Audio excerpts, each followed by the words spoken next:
ഇനി വല്ലിയിലേക്ക് വരാം.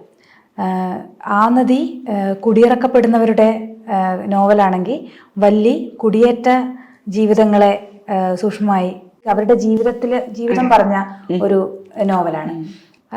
അതിൽ എനിക്ക് തോന്നുന്നു പറഞ്ഞു കേട്ട കഥകളോ അനുഭവങ്ങളോ ഒക്കെ ആയിരിക്കാം വല്ലിക്ക് ഒരു കാരണമായത്. വയനാടിൻ്റെ പശ്ചാത്തലം അതെങ്ങനെയാണ് ഉണ്ടാകുന്നത്, വല്ലി ഉണ്ടാകുന്നത് എങ്ങനെയാണ്, ആ ഒരു യാത്ര എങ്ങനെയായിരുന്നു?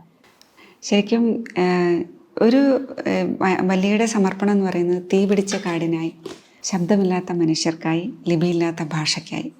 ഒരു തരത്തിൽ പറഞ്ഞാൽ ഈ ആനദിയും വല്ലിയും ഈ ശബ്ദമില്ലാത്ത മനുഷ്യരുടെ അല്ലെങ്കിൽ ശബ്ദം കേൾക്കാത്ത മനുഷ്യരുടെ ഒരു കഥ തന്നെയാണ്. പിന്നെ ഇതിൽ രണ്ടിലുള്ളൊരു പ്രത്യേകത എന്ന് പറഞ്ഞാൽ ഞാൻ തന്നെ എഴുതിയൊക്കെ കഴിഞ്ഞ് പിന്നീട് ചിന്തിച്ചപ്പം തോന്നിയതാണ് കേട്ടോ. എഴുതുന്ന സമയത്ത് അങ്ങനെയൊന്നും വിചാരിച്ചിട്ടില്ല. ഇത് ഇപ്പം പലസ്തീനിലെ പ്രശ്നങ്ങൾക്കെല്ലാം മൂല കാരണം ആരാണ്? നമ്മൾ ജൂതന്മാരാണോ? അല്ല, ഒരിക്കലും അല്ല.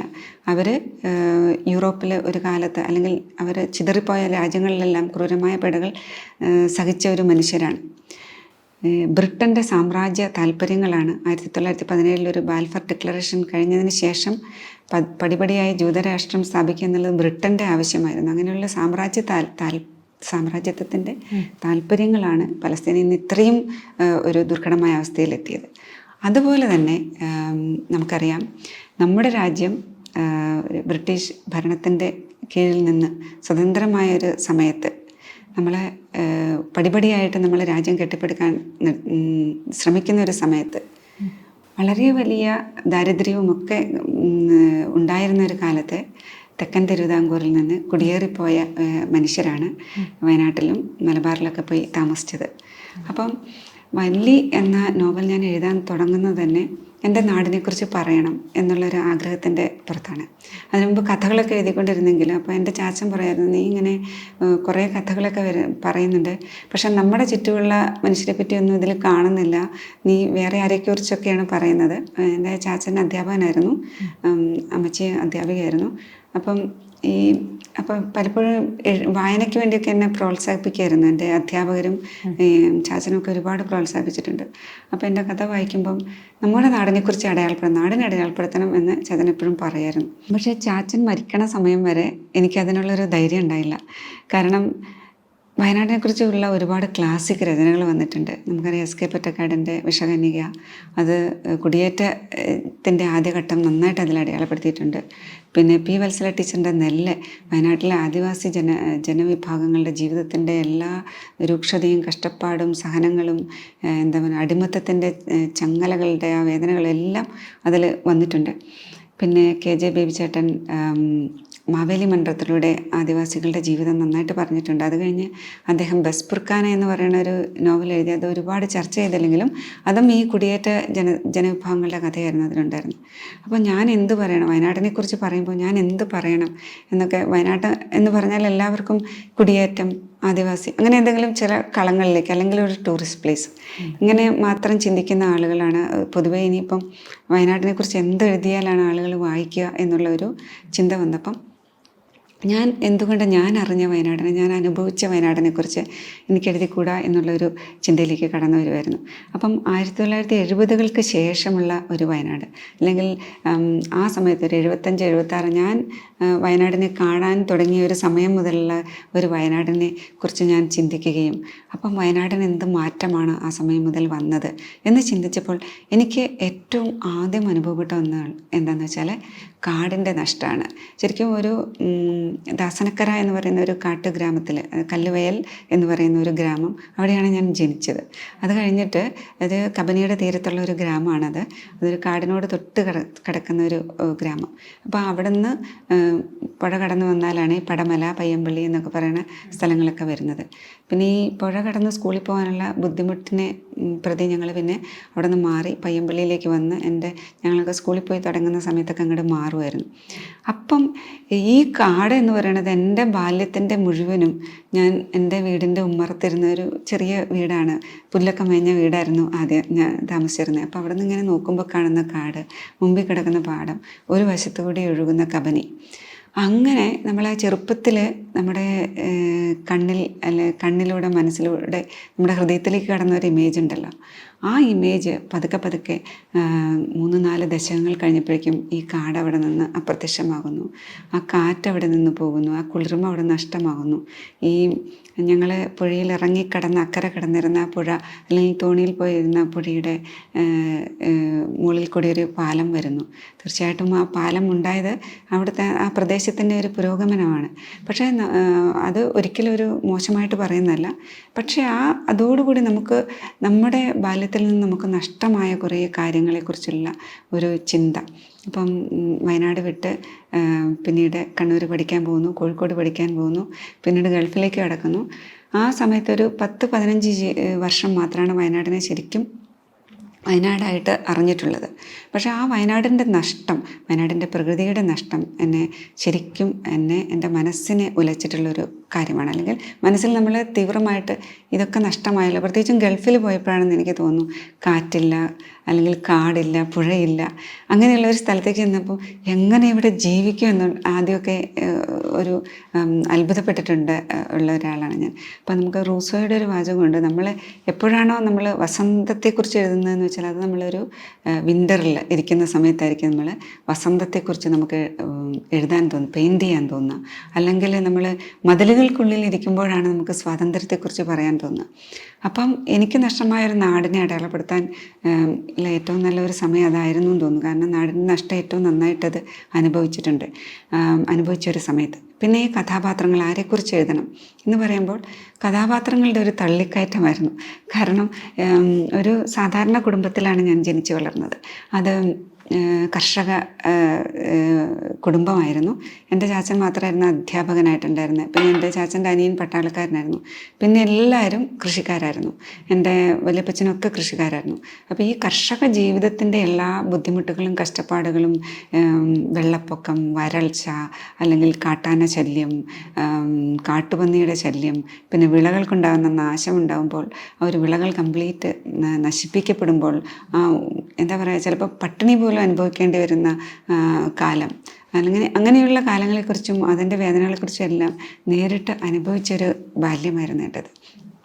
അപ്പം എൻ്റെ ചുറ്റുമുള്ള മനുഷ്യർ തന്നെയായിരുന്നു എൻ്റെ പേരപ്പന്മാർ, പേരമ്മമാർ, അല്ലെങ്കിൽ എൻ്റെ ചുറ്റുമുള്ള ഇപ്പം ഉമ്മിണിത്താറ അല്ലെങ്കിൽ അന്നംകുട്ടി അമ്മാമ്മ എന്നൊക്കെ പറയുന്നവരൊക്കെ എൻ്റെ ചുറ്റുമുള്ള ചേട്ടത്തിമാരും അമ്മാമ്മമാരൊക്കെ തന്നെയായിരുന്നു.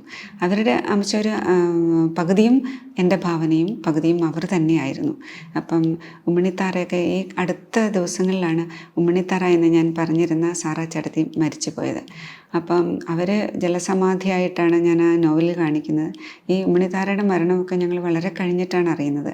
അപ്പം അത്രയും മണ്ണിനോട് പൊരുതി മക്കളെ വളർത്തിയ ഒരു സ്ത്രീ, അല്ലെങ്കിൽ കുടിയേറ്റത്തിൻ്റെ എല്ലാ കഷ്ടപ്പാടുകളും അറിഞ്ഞൊരു സ്ത്രീ.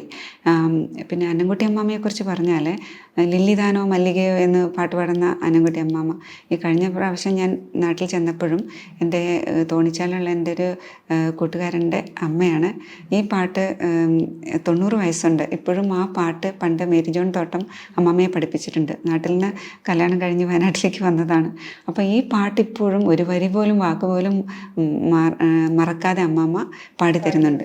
അപ്പം അങ്ങനെയുള്ള ആ അമ്മമ്മയുടെ ജീവിതത്തിൽ നിന്നുള്ള ചില അനുഭവങ്ങൾ, കല്യാണം കഴിഞ്ഞ് വയനാട്ടിൽ വന്നപ്പം ഈ പള്ളിയിലെ പാട്ടുസംഘത്തിൽ പോലും പാടാൻ അമ്മാമ്മയുടെ അമ്മായിയമ്മ സമ്മതിക്കാത്തപ്പോൾ ഉണ്ടായിരുന്ന വിഷമങ്ങൾ, പിന്നെ അന്ന് ഈ വയനാട്ടിലെ കൃഷിയും ഒക്കെ പഠിച്ചെടുക്കാൻ പാലായിലൊക്കെ വളരെ എന്താ പറയുക സുഖകരമായ ജീവിതം നയിച്ചിട്ട് ഇവിടെ വന്ന് 24 മണിക്കൂറും പണിയുള്ള, ഇപ്പോൾ വയനാട്ടുകാരെ കുറിച്ച് പറഞ്ഞാൽ കൈ കൊണ്ടും കാലുകൊണ്ടും കവിത എഴുതുന്ന ആൾക്കാരാണ്. അല്ലാതെ സാഹിത്യം എന്ന് പറയുന്ന ഒന്നും അവരുടെ അടുത്തൂടെ പോകാത്ത ഒരു തലമുറ, അങ്ങനെയുള്ള ഒരു തലമുറയിൽ വന്ന് അവരോടൊപ്പം ജീവിച്ച് പോകാൻ. ഇപ്പം അതിൽ അന്നംകുട്ടി അമ്മ പറയുന്നുണ്ട്, എൻ്റെ അമ്മ പറയായിരുന്നു, ഞങ്ങൾ വയനാട്ടുകാർ പ്രസവിക്കാൻ വേണ്ടി പ്രസവിച്ചിട്ടിട്ട് കുഞ്ഞിനെ അവിടെ ഇട്ടിട്ട് പോയി കൊയ്ത് തീർക്കുന്നു. കൊയ്ത് തീർക്കുന്ന കണ്ടത്തിൽ നിന്ന് കയറി വന്ന് പ്രസവിച്ച് തിരിച്ചു പോയി കൊയ്ത് തീർക്കുന്ന പെണ്ണുങ്ങളുടെ നാടാണ് വയനാടെന്ന്. കാരണം അത്രയ്ക്കും കഷ്ടപ്പെട്ട് ജീവിച്ച് വന്ന ഒരു തലമുറയിൽ നിന്നും അടുത്ത തലമുറയിലേക്ക് കടന്നു വരുമ്പോഴാണ് എന്താ പറയുക സൂസൻ്റെയൊക്കെ ഒരു കാലഘട്ടത്തിലേക്ക് വരുന്നത്. അപ്പം അങ്ങനെയുള്ള കർഷകരുടെ ജീവിതം പറയുമ്പോൾ തന്നെ അവരോടൊപ്പം നിന്ന് വയനാടിനെ വയനാടാക്കി മാറ്റിയവരാണ് അവിടുത്തെ ആദിവാസി ജനവിഭാഗം. അപ്പം പണ്ട് ജന്മിമാരുടെ കീഴിൽ വളരെ കഷ്ടപ്പെട്ട ജീവിതം നയിച്ചുകൊണ്ടിരുന്നവർ ഈ കുടിയേറ്റക്കാർ വന്നപ്പോഴും അവരുടെ അവസ്ഥയ്ക്ക് കാര്യമായ മാറ്റമൊന്നും ഉണ്ടായില്ല. അവർക്ക് കുറച്ചുകൂടി സുരക്ഷിതമായ അല്ലെങ്കിൽ ഭക്ഷണം ഒന്നും കഴിക്കുന്ന അവസ്ഥയിലേക്ക് അല്ലെങ്കിൽ എന്നും കൂലി കിട്ടുന്ന അവസ്ഥയിലേക്ക് അവരുടെ ജീവിതം മാറിയെങ്കിലും വല്ലി സമ്പ്രദായം പോലെയുള്ള കാര്യങ്ങൾ എന്താ പറയുക നിർത്തലാക്കപ്പെട്ടെങ്കിലും വീണ്ടും അവർ അടിമ സമാനമായ കൂലിപ്പണി നയിച്ചുകൊണ്ടിരുന്ന ജനങ്ങൾ. അപ്പോൾ എൻ്റെ ചുറ്റും അങ്ങനെയുള്ള ജനങ്ങളെ, അങ്ങനെയുള്ള ആളുകളെ, ആദിവാസി ജനവിഭാഗത്തിൽപ്പെട്ട ആളുകളെ കാണുന്നുണ്ടായിരുന്നു എൻ്റെ ചെറുപ്പത്തിലൊക്കെ. അപ്പോൾ അവരുടെ പാട്ടുകളും അവരുടെ കഥകളും ഒക്കെ മനസ്സിലാക്കാൻ വേണ്ടിയൊക്കെ ഒരു ശ്രമം ഈ നോവൽ എഴുതുന്ന സമയത്ത് ഞാൻ നടത്തുകയുണ്ടായി. അപ്പോൾ അവരെ അടയാളപ്പെടുത്താൻ വേണ്ടി ശ്രമിച്ചു. പിന്നെ ഒരു കാര്യം വരുന്നത് എന്താ പറയുക, ഈ പ്രകൃതിയുടെ നഷ്ടമെന്ന് പറയുന്നത് കാലാവസ്ഥയുടെ വ്യതിയാനമൊക്കെ ഇന്ന് ഇപ്പോൾ ഒരു കല്ലുവേലിൻ്റെ കഥയോ അല്ലെങ്കിൽ ഒരു വയനാടിൻ്റെ കഥയോ ആയിട്ട് ഇതിനെ നമുക്ക് വായിക്കാൻ പറ്റില്ല. ഇപ്പോൾ പശ്ചിമഘട്ടത്തിലെ ഏത് ഗ്രാമം എടുത്താലും ഇന്ന് നഷ്ടപ്പെടുന്ന പ്രകൃതിയുണ്ട്. അല്ലെങ്കിൽ എന്താ പറയുക, ഇന്നും എന്താ പറയുക ആത്മഹത്യയുടെ മുൻപിൽ നിൽക്കുന്ന കർഷകരെ നമുക്ക് കാണാം. ഇന്നും നമ്മൾ കർഷക ജനവിഭാഗം എനിക്ക് തോന്നുന്നു ഇന്നും അവരുടെ പ്രശ്നങ്ങൾ ശരിക്കും അഡ്രസ്സ് ചെയ്യപ്പെടുന്നില്ല. നമ്മളുടെ ഭരണകൂടങ്ങൾ ഏറ്റവും കൂടുതൽ എന്താ പറയുക ശ്രദ്ധ ഇനിയും കൊടുക്കേണ്ട ഒരു ജനവിഭാഗമായിട്ട് തന്നെ ഇപ്പോൾ കർഷകർ സമരം നടക്കുന്നത് തീർച്ചയായിട്ടും അത് എന്താ പറയുക കർഷകർ നമ്മുടെ ഭരണ തലസ്ഥാനത്തേക്ക് മാർച്ച് ചെയ്തുകൊണ്ടിരിക്കുകയാണ്. അവരോടൊപ്പം നിൽക്കാൻ വേണ്ടി ഉള്ള ഒരു മനോഭാവമെങ്കിലും നമ്മളെപ്പോലെ സുരക്ഷിതമായ സ്ഥലങ്ങളിൽ ഇരിക്കുന്നവർ കാണിക്കണമെന്നാണ് എനിക്ക് തോന്നുന്നത്. പിന്നെ എനിക്ക് തോന്നുന്നു ഇതിൽ പിന്നെ ഉപയോഗിക്കാൻ ലിപിയില്ലാത്ത ഭാഷയ്ക്കായി നമുക്കറിയാം ഭാഷകൾ പലതും നമ്മൾ ഇല്ലാതായിക്കൊണ്ടിരിക്കുന്ന ഒരു കാലമാണ്. ഇനി കുറച്ച് കഴിയുമ്പോൾ നമ്മുടെ മലയാള ഭാഷ നിങ്ങളെപ്പോലെ കുറച്ച് മലയാളം പഠിക്കുന്ന കുട്ടികളിലേക്ക് ഒതുങ്ങുമോ എന്ന് തന്നെ നമുക്ക് സംശയിക്കേണ്ടിയിരിക്കുന്നു. അപ്പോൾ അതിനൊക്കെ മുമ്പ് നഷ്ടമാവുന്ന ഒരു ഭാഷയാണ് ആദിവാസികളുടെ ഭാഷ. ഇന്ന് ആദിവാസികളുടെ ഭാഷയിൽ കവിത എഴുതുന്നവരും വാർത്ത വായിക്കുന്നവരും ഒക്കെ വയനാട്ടിലുണ്ട്. സുകുമാരൻ ചാലിഗദ്ദയെ പോലെയുള്ള കവികളുണ്ട്. അങ്ങനെയുള്ള എന്താ പറയുക നോവൽ എഴുതിയവരുണ്ട് ഒക്കെ ഉണ്ട്. എങ്കിലും ഈ ഭാഷ എന്താ അന്യം നിന്ന് പോകുന്ന ഒരു കാലത്തിലാണ് നമ്മൾ ജീവിക്കുന്നത്. അപ്പോൾ അതുകൊണ്ട് ലിപിയില്ലാത്ത ഭാഷയ്ക്കായിട്ട് ഈ പുസ്തകത്തെ സമർപ്പിക്കണമെന്ന് ഞാൻ ആഗ്രഹിച്ചത് ഈ ഭാഷയിലുള്ള തനതായ പദങ്ങൾ ചിലതൊക്കെ ഈ പുസ്തകത്തിലേക്ക് കൊണ്ടുവരണം. മുഴുവനും കൊണ്ടുവരാൻ പറ്റിയില്ലെങ്കിൽ അങ്ങനെ ഇപ്പം ആദിവാസി ജനവിഭാഗത്തിലുള്ള ആളുകൾ നമ്മുടെ ഭാഷയിൽ മലയാളം പറഞ്ഞാൽ അപ്പോൾ അച്ചായന്മാർ അവിടെ കുടിയേറ്റ അച്ചായന്മാർ പറയുന്ന രീതിയിൽ അവർ മലയാളം പറയുന്നതായിട്ട് വെച്ചാൽ അതൊരു അവാസ്തവം അല്ലെങ്കിൽ അസത്യമായിരിക്കും. അപ്പോൾ ആ ഭാഷ കൂടുതൽ പഠിക്കാനായിട്ട് ഞാൻ എൻ്റെ സരിത എന്ന് പറയുന്ന കുട്ടി അവിടെ റേഡിയോയിലും പണിയ ഭാഷയിൽ ന്യൂസ് വായിക്കുന്ന കുട്ടിയാണ്. അപ്പോൾ ആ കുട്ടിയായിട്ട് ബന്ധപ്പെട്ട് എനിക്ക് പറയേണ്ട പണിയ ഭാഷയിലുള്ള വാചകങ്ങൾ മലയാളത്തിലും എഴുതി കൊടുക്കും. അപ്പോൾ അവൾ അതിൻ്റെ യഥാർത്ഥത്തിലുള്ള പണിയ ഭാഷയിലുള്ള അതിൻ്റെ തർജ്ജമ തരും. അങ്ങനെയൊക്കെ ഒരുപാട് പേരുടെ സഹായവും ഈ പുസ്തകത്തിൻ്റെ ഇതിൽ ആവിഷ്കാരത്തിൽ സംഭവിച്ചിട്ടുണ്ട്. 2022 JCB പുരസ്കാരത്തിന് ഷോർട്ട് ലിസ്റ്റ് ചെയ്യപ്പെട്ടപ്പോഴാണ് വലിയ രീതിയിൽ ചർച്ചയായത്. ആ രീതിയിലുള്ള മലയാളത്തിൽ നിന്നുള്ള വിവർത്തനങ്ങൾ ഇപ്പോൾ ധാരാളമായിട്ടുണ്ടാകുന്നുണ്ട്. നമുക്ക് ലോക സാഹിത്യം തന്നെ ശ്രദ്ധിക്കുന്ന രീതിയിലുള്ളത്. അപ്പോൾ ആ തരത്തിലുള്ളൊരു മാറ്റത്തെ പറ്റി വല്ലിയുടെ ഒരു വിവർത്തനം എങ്ങനെയുള്ളതായിരുന്നു, അതിനെ പറ്റിയൊക്കെ ഒന്ന് പറയാമോ?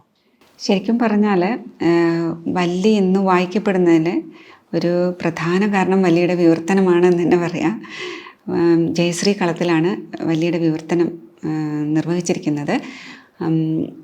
മീശയുടെയൊക്കെ വിവർത്തനം നിർവഹിച്ച JCB അവാർഡ് കിട്ടിയ മുസ്റ്റാഷ് മീശയുടെ വിവർത്തനം നിർവഹിച്ചത് ജയശ്രീയാണ്. അപ്പം ജയശ്രീ ഈ പുസ്തകം വായിച്ചിട്ട് വലിയ ഒരുപാട് ചർച്ച ചെയ്യപ്പെടുന്നതിനൊക്കെ മുമ്പാണ് ഒരിക്കൽ ജയശ്രീ UK-യിലാണ് ഇപ്പോൾ താമസിക്കുന്നത്. അപ്പം ഇവിടെ അവധിക്ക് വന്നപ്പം ഈ പുസ്തകം വായിക്കാൻ ഇടവരികയും അപ്പം എനിക്ക് ഈ പുസ്തകം ഇഷ്ടമായി, ഞാൻ വിവർത്തനം ചെയ്യട്ടെ എന്നോട് ചോദിക്കുമ്പോൾ അതെനിക്ക് വലിയ സന്തോഷമാകുമായിരുന്നു. കാരണം ജയശ്രീയെ പോലെ അത്രയും കൃതാസ്ഥയായ ഒരു വിവർത്തക വലിയ ഏറ്റെടുത്തത് തന്നെ വലിയൊരു അനുഗ്രഹമായിട്ടാണ് ഞാൻ കാണുന്നത്. കാരണം നമ്മൾ ആദ്യമായിട്ടൊരു നോവലൊക്കെ എഴുതുമ്പം നമ്മുടെ പേര് അധികം ആർക്കും അറിയില്ലെങ്കിൽ ആ പുസ്തകം വായിക്കപ്പെടാൻ ഇച്ചിരി പാടാണ്, സാധ്യത കുറവാണ്. സാധ്യത വളരെ കുറവാണ്, പ്രത്യേകിച്ച് മലയാള സാഹിത്യത്തിൽ. പിന്നെ ഇത് നിരൂപകരൊന്നും അത്ര അങ്ങ് ശ്രദ്ധിക്കില്ല. നമ്മുടെ വായനക്കാർ ഏറ്റെടുത്താൽ മാത്രമാണ് പലപ്പോഴും നിരൂപകർ പിന്നെ ആ പുസ്തകത്തിലേക്ക് ശ്രദ്ധിക്കുകയുള്ളൂ. അപ്പം വലിയ ഇറങ്ങിയപ്പം എനിക്കുണ്ടായൊരു ഭാഗ്യം, പിന്നെ ഒരുപാട് നല്ല വായനക്കാർ ഈ പുസ്തകത്തിലേക്ക് അവരുടെ ശ്രദ്ധ പതിഞ്ഞു. പിന്നെ അഷ്ടമൂർത്തി സാറിനെ പോലെയുള്ള വായനക്കാർ, പിന്നെ അതിനൊക്കെ മുമ്പ് പത്മനാഭൻ കാവുമ്പായി, പത്മനാഭൻ സാറ്, ആ സാറ് ഈ പുസ്തകം വായിക്കുകയും ആദ്യം തന്നെ അതിനെപ്പറ്റി ഒരു നല്ല റിവ്യൂ എഴുതുകയും ചെയ്തപ്പോൾ ഒരുപാട് വായനക്കാർ ഈ പുസ്തകത്തിനെ ശ്രദ്ധിക്കാൻ തുടങ്ങി. അപ്പം പത്മനാഭൻ മാഷാണ് ആദ്യമായിട്ട് പുസ്തകത്തെ കുറിച്ച് മീഡിയയിലൊരു റിവ്യൂ എഴുതുന്നത്. അതുവരെ എൻ്റെ കൂട്ടുകാരൊക്കെ ഈ പുസ്തകം വായിച്ചു പോകുന്നു, ഈവൻ വയനാട്ടുകാർ പോലും ഈ വലിയ വായിച്ചിട്ടില്ലായിരുന്നു. അപ്പം വയനാട്ടുകാർ വായിക്കാൻ തുടങ്ങിയത് തന്നെ എനിക്ക് തോന്നുന്നു ചെറുകാട് അവാർഡ് പുസ്തകത്തിന് കിട്ടിയതിന് ശേഷമാണ്. അപ്പോൾ അതുപോലെ ഒരുപാട് പേരുണ്ട്. ഇപ്പോൾ ഈ പുസ്തകം ആദ്യകാലത്ത് വായിച്ചു തുടങ്ങിയ എല്ലാവരുടെയും പേര് ഞാൻ പറഞ്ഞാൽ വിട്ടുപോകും, അതുകൊണ്ട് എല്ലാവരെയും പറ്റിയും പറയുന്നില്ല. ആ സമയത്താണ്, അധികം നിരൂപണങ്ങളൊന്നും വരുന്നതിന് മുമ്പാണ് ജയശ്രീ ഇത് വായിക്കുന്നത്. അപ്പം ഇതിൻ്റെ വിവർത്തനം വന്നു. അപ്പോൾ ഇംഗ്ലീഷിൽ ഇത് ചർച്ച ചെയ്യപ്പെടാൻ തുടങ്ങി. ഇംഗ്ലീഷിൽ ഇതിൻ്റെ എനിക്ക് തോന്നുന്നു മലയാളത്തിലെ മുഖ്യധാരാ മാധ്യമങ്ങളിൽ ഇനിയും വലിയുടെ റിവ്യൂ ഒന്നും വന്നിട്ടില്ല. പക്ഷേ അതിനൊക്കെ മുമ്പ് ഇംഗ്ലീഷിലെ എല്ലാ മുഖ്യധാരാ പത്രങ്ങളിലും അവരുടെ എന്താ പറയുക വീക്ക്ലികളിലുമൊക്കെ ഇംഗ്ലീഷ് വല്ലിയുടെ വായനകൾ വന്നു.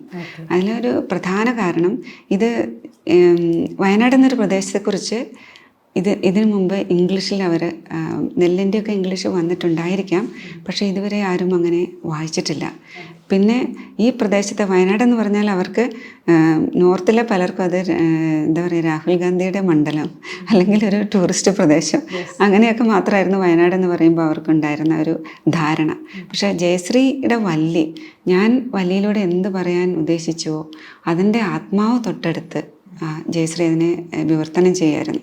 ശരിക്കും അതിൻ്റെ ഈ ഭാഷയോട്, അതിലെ പണിയ ഭാഷയോട്, അതിൻ്റെ ചരിത്രത്തോട്, അതിൻ്റെ പശ്ചാത്തലത്തോട്, അതിലെ വയനാട്ടിലെ കുടിയേറ്റ ജനവിഭാഗത്തോട്, അതിലെ ആദിവാസി ജനവിഭാഗത്തിൻ്റെ സമരങ്ങളോട് എല്ലാം ജയശ്രീക്ക് എത്രമാത്രം ഇഴുകിച്ചേരാൻ കഴിഞ്ഞു എന്നുള്ളതിൻ്റെ ഒരു പ്രതിഫലനമായിരുന്നു വല്ലിയുടെ വിവർത്തനം.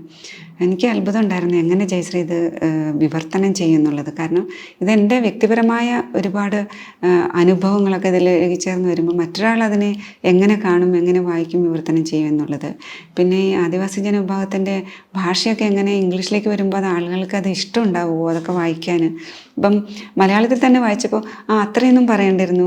വാത്തമ്മ കഞ്ചീര എന്നുള്ളൊരു അധ്യായമൊക്കെ ഉണ്ട്. അവരുടെ ആ കാക്കപ്പുലയുടെ പാട്ടുകളൊക്കെ അതേപടി ഞാൻ എടുത്ത് വെച്ചിട്ടുണ്ട്. അപ്പം അതൊക്കെ എന്തിനാ അത്രയും പറഞ്ഞത്, അതൊക്കെ വായിക്കില്ല എന്നൊക്കെ പറഞ്ഞവരുണ്ട്. പക്ഷേ അത് ഒരു അടയാളപ്പെടുത്തലാണ്, നമ്മൾ ആ ഭാഷയുടെ അടയാളപ്പെടുത്തലാണ്, അവരുടെ സംസ്കാരത്തെ അടയാളപ്പെടുത്തലാണ്. അപ്പോൾ അതേ അടയാളപ്പെടുത്തൽ ജയശ്രീ വല്ലിയുടെ ഇംഗ്ലീഷ് ട്രാൻസ്ലേഷനിലൂടെ നിർവഹിച്ചു. അപ്പോൾ അതിന് ഇംഗ്ലീഷ് ട്രാൻസ്ലേഷന് കിട്ടിയൊരു അംഗീകാരം. ജയശ്രീ പിന്നെ ഈ പ്രകൃതിയെ വളരെ ഇഷ്ടപ്പെടുന്നവളും ഒക്കെയാണ്, പ്രകൃതിയോട് താതാത്മ്യം പ്രാപിക്കാൻ കഴിയുന്നവളാണ്. അപ്പോൾ അതും ഈ വല്ലിയുടെ ഇംഗ്ലീഷ് ട്രാൻസ്ലേഷൻ്റെ പെർഫെക്ഷന് വളരെയധികം സഹായിച്ചിട്ടുണ്ട്. പിന്നെ ശരിക്കും രാഷ്ട്രീയമായിട്ട് ഏത് രചനയെ സമീപിക്കുന്ന ആളാണ് ജയശ്രീ. അപ്പോൾ ജയശ്രീ പ്രതിനിധാനം ചെയ്യുന്ന രാഷ്ട്രീയത്തിനെതിരായിട്ടുള്ള രാഷ്ട്രീയ ചിന്തകൾ വരുന്ന പുസ്തകങ്ങളൊന്നും ജയശ്രീ വിവർത്തനം ചെയ്തുകൊള്ളണമെന്നില്ല. അപ്പം വല്ലിയുടെ രാഷ്ട്രീയവും ജയശ്രീയെ അതിലേക്ക് ആകർഷിച്ചിട്ടുണ്ട്. അപ്പം പിന്നെ ജയശ്രീ ആയിട്ടുള്ള ഒരു ട്രാൻസ്ലേറ്ററുമായിട്ടുള്ളൊരു ഇടപഴകൽ എൻ്റെ രാഷ്ട്രീയ ബോധ്യങ്ങളെയൊക്കെ കൂടുതൽ മിനുക്കിയെടുക്കാനും ഒക്കെ എഡിറ്റ് ചെയ്യപ്പെടാനും ഒക്കെ, അതായത് എൻ്റെ ബോധ്യങ്ങളെ ഒരു ഉയർന്ന തലത്തിലേക്ക് കൊണ്ടുപോകാനൊക്കെ സാധിച്ചിട്ടുണ്ട്. അപ്പം എന്നിൽ എഴുത്തുകാരിക്കും അതൊരു വളരെ നല്ലൊരു കാര്യമായി. അപ്പം JCB പുരസ്കാരത്തിൻ്റെ ഷോർട്ട് ലിസ്റ്റ് വരെ, പിന്നെ അതിനുശേഷം അമേരിക്കൻ ലിറ്റററി ട്രാൻസ്ലേറ്റേഴ്സ് അസോസിയേഷൻ്റെ ഷോർട്ട് ലിസ്റ്റിൽ, അത് ഇന്ത്യയിൽ നിന്നും ലോകത്തിൽ നിന്നും എല്ലാ കൃതികളിൽ നിന്നും ഉള്ള ഒരു സെലക്ഷനാണ്.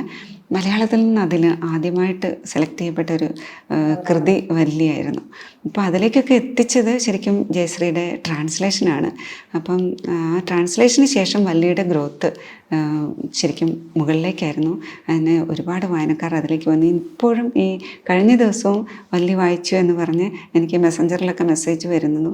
ഇത്രയും നാൾ ഞങ്ങൾ എന്തുകൊണ്ട് ഇങ്ങനെ ഒരു പുസ്തകം അറിഞ്ഞില്ല എന്നൊക്കെ നമ്മൾ കേൾക്കുമ്പോൾ ഒരുപാട് സന്തോഷം തോന്നും. അപ്പം അതിലൊരു വർക്കിയപ്പാപ്പനൊക്കെ ഉണ്ട്. അതൊക്കെ എൻ്റെ എന്താ പറയുക, ശ്രീകുമാരൻ തമ്പി സാറിൻ്റെ ഒരു പാട്ട് പാടി നടക്കുന്നുണ്ട്. കർത്താവൊരിക്കൽ വിരുന്നിന്, ഈശ്വരനൊരിക്കൽ വിരുന്നിന് പോയി രാജകൊട്ടാരത്തിൽ ക്ഷണിക്കാതെ എന്നുള്ള പാട്ട് കർത്താവൊരിക്കൽ എന്ന് പറഞ്ഞ് പാടി നടക്കുന്ന അപ്പാപ്പൻ. അപ്പോൾ ആ അപ്പാപ്പനൊക്കെ എൻ്റെ ചെറുപ്പത്തിൽ ഇങ്ങനെ കാണുന്ന അപ്പാപ്പനാണ്. അപ്പം ഈ കഴിഞ്ഞ ദിവസം ഒരാൾ പറഞ്ഞു, ആ അപ്പാപ്പനെ എനിക്കറിയാം, ആ അപ്പാപ്പൻ ഇങ്ങനെയല്ലേ മരിച്ചതെന്നൊക്കെ പറഞ്ഞിങ്ങനെ എഴുതി അയച്ചപ്പോൾ നമുക്കതൊക്കെ ആളുകൾ ഇങ്ങനെ ഓരോ കാര്യം അടുത്തറിയുന്നത് കാണുമ്പോൾ നമുക്ക് വലിയ സന്തോഷമുണ്ട്. പക്ഷെ അതിനൊക്കെ വഴിതെളിച്ചത് അതിൻ്റെ ഒരു ട്രാൻസ്ലേഷനാണെന്ന് എനിക്ക് തോന്നാറുണ്ട്. ഈ എഴുത്തിലേക്ക് വരുന്നതിന് മുന്നേ വലിയൊരു റീഡിംഗ് ബാക്ക്ഗ്രൗണ്ട് ഉണ്ട്, നല്ലൊരു വായനക്കാരിയായിരുന്നു. അതെങ്ങനെയാണ് ആ വായനയിലേക്ക് വരുന്നത്? ഇപ്പോൾ മലയാളത്തിലൊക്കെ ഇഷ്ടപ്പെട്ട എഴുത്തുകാരും കൃതികളും ഒക്കെ ഏതൊക്കെയാണ്? ആ ഒരു വായനാ ലോകത്തെ പറ്റി ഒന്ന് പറയാമോ? വായന ശരിക്കും എൻ്റെ കാര്യം പറഞ്ഞാൽ ശരിക്കും വായിച്ച് എഴുത്തുകാരിയായതാണ്. ശരിക്കും എൻജിനീയറിങ്ങിലേക്കൊക്കെ കടന്നു കഴിഞ്ഞാൽ നമുക്കറിയാമല്ലോ, ഈ സാഹിത്യമായിട്ടുള്ള ബന്ധം കംപ്ലീറ്റ് അങ്ങ് വിച്ഛേദിക്കപ്പെടും. പിന്നെ നമ്മുടെ ലിഷർ ടൈമിൽ മാത്രമാണ് നമ്മൾ സാഹിത്യത്തെ നോക്കുന്നത്. 10ാം ക്ലാസ് കഴിഞ്ഞിട്ട് മലയാള ഭാഷയായിട്ട് ബന്ധമൊന്നുമില്ലായിരുന്നു. പക്ഷേ ആ ബന്ധം ഭാഷയായിട്ടും എന്താ പറയുക സാഹിത്യമായിട്ടും നമ്മളെ ചേർത്ത് നിർത്തിയത് നമ്മുടെ വായന തന്നെയാണ്. പിന്നെ ശരിക്കും വിവർത്തനങ്ങളിലൂടെ, മറ്റു ഭാഷയിലെ പുസ്തകങ്ങൾ അധികം ഞാൻ വിവർത്തനങ്ങളിലൂടെയാണ് വായിച്ചത്. മലയാളം തന്നെയായിരുന്നു എനിക്കിപ്പോൾ മലയാളം മീഡിയത്തിലൊക്കെ പഠിച്ചു വന്ന ഇതുകൊണ്ടായിരിക്കാം മലയാളം തന്നെയായിരുന്നു എനിക്കെപ്പോഴും കംഫർട്ടബിൾ ആയിട്ടുള്ള ഭാഷ. പിന്നെ സ്കൂളിൽ മലയാളം പഠിപ്പിക്കുന്ന എൻ്റെ എലിക്കുടി ടീച്ചർ കഴിഞ്ഞ ദിവസവും ഞങ്ങൾ കണ്ടു. അപ്പോൾ ടീച്ചർ ഒക്കെ നമ്മൾ ചെറിയ എന്തെങ്കിലുമൊക്കെ ഒരു ലേഖനങ്ങളൊക്കെ എഴുതുമ്പം കവിതകളൊക്കെ എഴുതിപ്പിക്കുമായിരുന്നു. അപ്പോൾ കവിതകൾ എഴുതുമ്പോഴൊക്കെ ടീച്ചർ പ്രോത്സാഹിപ്പിക്കുമായിരുന്നു, അത് ഷീല എഴുതണം എന്നൊക്കെ പറയുമായിരുന്നു. അപ്പോൾ അന്നൊക്കെ നമുക്ക് പക്ഷേ ഇങ്ങനെ എഴുത്തുകാരിയായി തീരും അങ്ങനെയൊന്നുമില്ല. സ്കൂളിന് പോയിന്റ് കൊടുക്കാൻ വേണ്ടിയൊക്കെ യൂത്ത് ഫെസ്റ്റിവലിലൊക്കെ പോയി സമ്മാനം സംസ്ഥാന തലത്തിലൊക്കെ പോവും, എഴുത്തിലൊക്കെ പോവും, പ്രസംഗത്തിന് പോകും, അങ്ങനെയൊക്കെ ചെയ്തുകൊണ്ടിരുന്നെങ്കിലും ശരിക്കുള്ളൊരു റീഡിങ് വരുന്നത് ഇപ്പോൾ നമ്മളെ കോളേജ് പഠനകാലത്ത് തന്നെയാണ്. അപ്പം നമുക്ക് അതിനു മുമ്പ് അങ്ങനെ ഒരുപാട് പുസ്തകങ്ങളൊന്നും കിട്ടില്ലായിരുന്നു. സ്കൂൾ ലൈബ്രറിയിൽ നിന്ന് എടുത്തു കഴിഞ്ഞാൽ അങ്ങനെ ഒരുപാട് പുസ്തകങ്ങളൊന്നും നമ്മുടെ വയനാട്ടിലെ ഒരു വീട്ടിൽ നിന്നൊക്കെ പറഞ്ഞാൽ പത്രം വായിക്കാൻ കിട്ടും. പിന്നെ മാതൃഭൂമി പോലെയുള്ള വീക്കിലികളൊക്കെ ചില വീടുകളിലൊക്കെ വരുമെങ്കിലും എല്ലായിടത്തൊന്നും കിട്ടുമൊന്നുമില്ല. അപ്പം പുസ്തകങ്ങളിലേക്ക് എത്തുന്നത് കോളേജ് പഠനകാലത്ത്. കണ്ണൂരിൽ എത്തിക്കഴിഞ്ഞപ്പോൾ ഇഷ്ടം പോലെ അവിടെ ഇങ്ങനെ ലൈബ്രറികളുണ്ട്, അങ്ങനെ ഒരു വായനാ സംസ്കാരമുണ്ട്. അപ്പം അങ്ങനെ വായിക്കായിരുന്നു. അപ്പം മലയാളത്തിലെ മിക്കവാറും എഴുത്തുകാരെയല്ലേ, ആരെ ഇഷ്ടമാണെന്നൊന്നും പറയാൻ ഞാൻ ആളല്ല, മിക്കവാറും എല്ലാ എഴുത്തുകാരെയും തുടക്കം മുതലുള്ള നമ്മുടെ തകഴി ബഷീർ മുതൽ കേശവദേവ് മുതൽ ഇങ്ങോട്ടുള്ള നമ്മുടെ ഇക്കാലം വരെയുള്ള ഈ തലമുറ വരെയുള്ള മിക്കവാറും പേരെ ഞാൻ വായിക്കായിരുന്നു, ഇപ്പോഴും വായിച്ചുകൊണ്ടിരിക്കുന്നുണ്ട്. പിന്നെ പുറത്തുനിന്നാണെങ്കിലും ഉള്ള വിവർത്തനങ്ങളാണ് അധികം വായിച്ചിട്ടുള്ളത്. അപ്പം അങ്ങനെയുള്ള വായന നടക്കുന്നുണ്ട്. പിന്നെ വായിച്ച് തന്നെയാണ് എഴുത്തിലേക്ക് കടന്നു വന്നിട്ടുള്ളത്. എനിക്ക് മിക്കവാറും ഞാൻ കുട്ടികളൊക്കെ ചോദിക്കുമ്പോൾ ഞാൻ ഇപ്പോൾ കഴിഞ്ഞ ദിവസം സെൻറ്റ് ജോസഫ്സ് കോളേജ് ഇരിഞ്ഞാലക്കുട പോയിട്ടുണ്ടായിരുന്നു. അപ്പോൾ അവരോട് പറയാറുള്ളത് നമ്മൾ വായിക്കണം, കാരണം എന്നെ എഴുത്തുകാരിയാക്കിയത് വായന മാത്രമാണ്. അപ്പം നമ്മുടെ ഭാഷയെ സ്ഫുടം ചെയ്തെടുക്കാൻ, നമ്മുടെ വൊക്കാബുലറി ഇമ്പ്രൂവ് ചെയ്യാനൊക്കെ നമ്മളെ സഹായിക്കുന്നത്. പിന്നെ ചില ആശയങ്ങളൊക്കെ ഇപ്പോൾ എഴുത്തുകാരൊക്കെ ഒരു പുതിയ ലോകങ്ങളാണല്ലോ നമ്മുടെ മുമ്പിൽ തുറന്നു വെക്കുന്നത്. അപ്പോൾ ഒരു പുസ്തകം വായിക്കുമ്പോൾ നമ്മളൊരു പുതിയ ലോകം കാണുവാണ്. കഴിഞ്ഞ ദിവസം കെ.ആർ. മീരയായിട്ടുള്ള ഇൻ്റർവ്യൂവിൽ ഞാൻ പറയണ്ടായി, കെ.ആർ. മീരയുടെ ഓർമ്മയുടെ ഞരമ്പ് എന്നൊരു കഥ വായിച്ചിട്ട് ആ സമയത്തൊന്നും ഞാൻ സീരിയസ് ആയിട്ട് എഴുതി തുടങ്ങിയിട്ടില്ല, ആ കഥ വായിക്കുന്ന സമയത്തൊക്കെ. അപ്പോൾ അതിൽ എഴുതാനുള്ള ആഗ്രഹം മനസ്സിൽ സൂക്ഷിച്ച് ഡയറിയിൽ കഥകളും നോട്ടുകളൊക്കെ എഴുതിയിട്ട് ഒടുവിൽ പ്രായമാകുമ്പോൾ ആ ഡയറി തേടി നടക്കുന്ന ഒരാളെ അമ്മേനെ കാണുകയാണ്. എനിക്ക് +2 പഠിക്കാനുണ്ടായിരുന്നു അല്ലേ. അപ്പോൾ ഈ കഥ വായിക്കുന്ന സമയത്ത് ഞാൻ ചില വീക്കെൻഡുകളിലൊക്കെ ചെറിയ കഥകൾ, നോട്ടുകൾ, കവിതകളൊക്കെ ഈ നമ്മൾ അക്ഷരത്തിനോടുള്ള ഒരു ആഗ്രഹം കൊണ്ട് എഴുതി വെക്കുമെന്നല്ലാതെ അന്ന് 3 കുഞ്ഞു കുട്ടികളുണ്ട്. അപ്പോൾ ഈ കുട്ടികളെ സ്കൂളിൽ ഒരുക്കി വിടണം, പിന്നെ ജോലിക്ക് പോകണം. അവിടെയൊക്കെ ജോലി സമയം എന്ന് പറഞ്ഞാൽ രാവിലെ ഒരു 6:30 മുതൽ തുടങ്ങും, അല്ലെങ്കിൽ 7 മണിക്ക് തുടങ്ങും. അപ്പോൾ അപ്പോഴേക്കും നമ്മളെ ജോലി സ്ഥലത്ത് എത്തണമെങ്കിൽ രാവിലെ 4:30 ആകുമ്പോഴേക്കും നമ്മുടെ ജീവിതം അവിടെ തുടങ്ങുന്നുണ്ട്. അപ്പോൾ അത് കഴിഞ്ഞ് വന്നാലും ഈ കുഞ്ഞുങ്ങളോടൊപ്പം ആയിരിക്കുമല്ലോ നമ്മുടെ. പിന്നെ ടോമി എല്ലാ കാര്യത്തിലും സഹകരിക്കുന്ന ആളായതുകൊണ്ട് നമുക്ക് ഈ 3 കുഞ്ഞുങ്ങളെ അവിടെ വളർത്തിയെടുക്കാനും പിന്നെ അവരുടെ കാര്യങ്ങളൊക്കെ നോക്കാനും ഒക്കെ സാധിച്ചു. അപ്പോൾ അതിൻ്റെ ഇടയിൽ നമ്മൾ ഈ അക്ഷരം മാറ്റി വെച്ച് ഇങ്ങനെയുള്ള ഒരു കഥകളും ഒക്കെ പുസ്തകങ്ങളൊക്കെ വായിക്കും, ഈ ഓർമ്മയുടെ ഞരമ്പ് വായിച്ചപ്പം എനിക്ക് തോന്നി, ദൈവമേ ഇത് എൻ്റെ കഥയാണ്. ഞാൻ പ്രായമാകുമ്പം ഇങ്ങനെ എഴുത്തിനോടുള്ള ഒരു ആഗ്രഹം അല്ലെങ്കിൽ പഠിക്കാനുള്ള ആഗ്രഹമൊക്കെ ഇടയ്ക്ക് വെച്ച് നിർത്തിക്കളഞ്ഞ ഒരാൾ ഞാനിപ്പം, അതുകൊണ്ട് ഞാൻ ഇതായിരിക്കും എൻ്റെ കഥയായി തീരാൻ പോകുന്നൊക്കെ ചിന്തിച്ചിട്ടുണ്ട്. അപ്പം അതിൽ നിന്ന് അങ്ങനെ ആവരുത്, നമ്മളങ്ങനെ ആവരുത്, എഴുതി തുടങ്ങണം എന്നുള്ളൊരു ആഗ്രഹമൊക്കെ ഇങ്ങനെ ചില കഥകളിൽ നിന്നും പുസ്തകങ്ങളിൽ നിന്നൊക്കെ നമുക്ക് കിട്ടും. അതുപോലെ ഒരുപാട് സാറാ ടീച്ചറുടെ എഴുത്തിൻ്റെ ശൈലി, അതുപോലെ മേതിൽ പോലെ, അല്ലെങ്കിൽ മലയാളത്തിൽ ആനന്ദിൻ്റെ പുസ്തകങ്ങളൊക്കെ ഞാൻ ഒരുപാട് വായിക്കുമായിരുന്നു. അപ്പം ചരിത്രത്തോടുള്ള ഒരു അഭിനിവേശമൊക്കെ എന്നിൽ സൃഷ്ടിച്ചത് ആനന്ദിൻ്റെ പുസ്തകങ്ങളാണെന്ന് പറയാം. അതുപോലെ മുകുന്ദൻ മാഷ്, സേതു സാറ്, NS മാധവൻ, അല്ലെങ്കിൽ കഥകളുടെ ലോകത്ത് അന്നുണ്ടായിരുന്ന മിക്കവാറും എല്ലാവരെയൊക്കെ വായിക്കുമായിരുന്നു. അപ്പം പിന്നീട് ഇങ്ങോട്ട് കടന്നു വന്നപ്പം വിജയ ജെയിംസിൻ്റെ പുറപ്പാടിൻ്റെ പുസ്തകമൊക്കെ എത്രയോ വട്ടം വായിച്ചിട്ടുണ്ടെന്നറിയാമോ. പിന്നെ ഇങ്ങനെ നമ്മുടെ ഇന്നത്തെ തലമുറ വരെയുള്ള ബെന്യാമിൻ അടക്കമുള്ള എല്ലാവരെയും വായിച്ചു കൊണ്ടിരിക്കുന്നുണ്ട്. അങ്ങനെ ഇന്നത്തെ തലമുറയിൽ പുതുതായി എഴുതുന്ന പിള്ളേരെ പോലും വായിക്കാൻ വേണ്ടി ശ്രമിക്കുന്നുണ്ട്. പിന്നെ നമ്മുടെ ഇന്ന് ഒരുപാട് പുസ്തകങ്ങളൊക്കെ വരുമ്പോൾ നമ്മൾ ഒരുപാട് കൃതികൾ എത്ര നന്നായിട്ട് എഴുതുന്ന എത്രയോ പുതിയ കുട്ടികളൊക്കെയാണ് ഇന്ന് കഴുത്തിലേക്ക് കടന്നു വരുന്നത്. പക്ഷെ എല്ലാം നമുക്ക് അങ്ങോട്ട് വായിച്ചെത്താനുള്ള ഒരു ഇത് നമുക്ക് വളരെ സെലക്റ്റീവായിട്ട് മാറേണ്ടി വരുന്നുണ്ട് എന്നുള്ളത് പ്രശ്നമുള്ളൂ. അതുപോലെ തന്നെയാണ് നോൺ ഫിക്ഷൻ. ഫിക്ഷൻ മാത്രമല്ല, നോൺ ഫിക്ഷൻ നന്നായിട്ട് പണ്ട് മുതൽ എനിക്ക് ഈ പരന്ന വായനയാണ് എനിക്ക്. ഇപ്പം എന്താ പറയുക, ചരിത്രമാണെങ്കിലും അല്ലെങ്കിൽ ശാസ്ത്രമാണെങ്കിലും എല്ലാ രീതിയിലുള്ള പുസ്തകങ്ങളും വായിക്കാൻ വേണ്ടി ശ്രമിക്കുന്നുണ്ട്. അങ്ങനെയുള്ളൊരു വായനയായിരുന്നു. നമുക്കിപ്പോൾ ഈ കേരളത്തിലൊരു ലിറ്ററേച്ചർ ഫെസ്റ്റിവലിൻ്റെ ഒരു സീസണാണിപ്പോൾ. ഇപ്പോൾ കഴിഞ്ഞു. അതുപോലെ പ്രാദേശികമായി പല ചർച്ചകളും ഫെസ്റ്റിവലുകളും ഒക്കെ നടക്കുന്നുണ്ട്. ഇതിലൊക്കെ വലിയ തോതിലുള്ള ജനപങ്കാളിത്തമുണ്ട്. ഈ ജനപങ്കാളിത്തത്തെ എങ്ങനെയാണ് കാണുന്നത്? ഇതൊരു വായനാ സമൂഹം തന്നെയാണോ, അതോ ഒരു ഇവൻ്റ് ആസ്വദിക്കാൻ വേണ്ടി വരുന്ന ആളുകൾ എന്നുള്ള രീതിയിൽ മാറുന്നുണ്ടോ? അതെങ്ങനെയാണ് കാണുന്നത്? ഇത് ശരിക്കും ലിറ്ററേച്ചർ ഫെസ്റ്റിവൽ എന്ന് പറയണത് ഇപ്പം നമ്മളുടെ ചിലർ പറയും നമ്മുടെ എന്താ പറയുക പ്രസാധകർക്ക് ഒരു ലാഭം ഉണ്ടാക്കാൻ വേണ്ടിയുള്ള ഒരു കാര്യം മാത്രമാണെന്ന്. പക്ഷേ അതൊട്ടും ശരിയല്ല കേട്ടോ. ഇപ്പം പല ലിറ്ററേച്ചർ ഫെസ്റ്റിവലുകളിലും ഇപ്പോൾ ഈ അടുത്ത് പങ്കെടുക്കാൻ സാധിച്ച ഒരാളെന്ന നിലയിൽ ശരിക്കും സാഹിത്യത്തോടും അക്ഷരങ്ങളോടുമുള്ള ആഗ്രഹം കൊണ്ട് അല്ലെങ്കിൽ അഭിനിവേശം കൊണ്ട് ഈ പരിപാടികളിലെല്ലാം പങ്കെടുക്കുന്ന എത്രയോ മനുഷ്യരുണ്ടെന്നറിയാമോ. അപ്പം കഴിഞ്ഞ ദിവസം ഞാൻ ഇവിടെ ഒരു സെഷൻ അറ്റൻഡ് ചെയ്ത് പുറത്തിറങ്ങുമ്പോൾ ഒരു ഷിജ സുരേഷ് എന്ന് പറഞ്ഞ ഒരു വീട്ടമ്മ കോഴിക്കോടുള്ള എന്നെ വന്ന് കെട്ടിപ്പിടിച്ച് ഞാൻ വലിയ വായിച്ചു കേട്ടോ, എനിക്ക് അവരാദ്യം പുറത്തുനിന്ന് നോക്കി. അപ്പം ഞാനാണോ അതെന്ന് മനസ്സിലാക്കാതെ കുറച്ച് നേരം നോക്കി നിന്നു. അതിനുശേഷം ഞാൻ തിരിഞ്ഞു കഴിഞ്ഞപ്പോഴാണ് എന്നെ മനസ്സിലായത്. അപ്പോൾ ഒന്ന് കെട്ടിപ്പിടിച്ച് അവർ പറഞ്ഞു വലിയ വായിച്ചു കേട്ടോ പറഞ്ഞിങ്ങനെ അവർ സന്തോഷം കൊണ്ട് കരയുന്ന മട്ടിലിങ്ങനെ തുരിതരാ പറഞ്ഞുകൊണ്ടിരിക്കുകയാണ്. അപ്പോൾ ഇത്തരത്തിലുള്ള ഫെസ്റ്റിവലുകളിൽ അങ്ങനെ എന്താ പറയുക ആത്മാർത്ഥമായിട്ട് അവർ വായിച്ച പുസ്തകങ്ങളെക്കുറിച്ച് കേൾക്കാനും അല്ലെങ്കിൽ ഇനി എന്ത് വായിക്കണമെന്നറിയാനും പിന്നെ എഴുത്തുകാരുടെയും അതുപോലെ ചരിത്രകാരന്മാരുടെയും അതുപോലെ എന്താ പറയുക നിരൂപകരുടെ അല്ലെങ്കിൽ എന്താ പറയുക ശാസ്ത്രീയമായ ലേഖനങ്ങൾ എഴുതുന്നവരുടെയൊക്കെ കാഴ്ചപ്പാടുകൾ കാണാനും ഒക്കെ അറിയാൻ വേണ്ടി വരുന്ന ഒരുപാട് ആളുകളുണ്ട്. വീട്ടമ്മമാർ പോലും ഉണ്ട് എന്നാണ് ഞാൻ പറയുന്നത്.